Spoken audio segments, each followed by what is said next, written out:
Okay, so this is just for fun. You can see I have a rocket ship launch counting down, and then we blast off. Okay, so that goes from 10 to 1, counting backwards. And I'm just using the for loop with a range and taking control over some of those stop and start values and the step, like we talked about in the last video, to count down as opposed to counting up.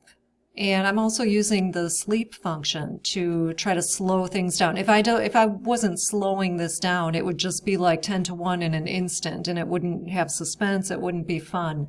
So, yeah, let me just take a look at the code here.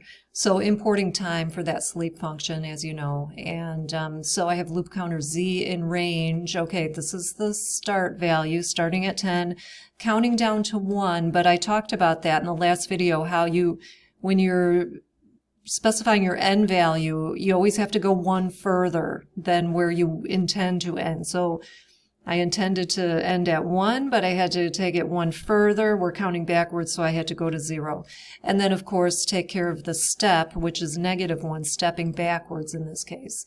And then I'll just print the number, and then sleep for 1 second. That didn't feel like quite 1 second, but it just depends on like the machine that this is executing on. This is a server somewhere, online GDB. I have no control over the clock time of that server, so you're not going to get like a pure second probably on any machine you run it on. But anyway, so there it is.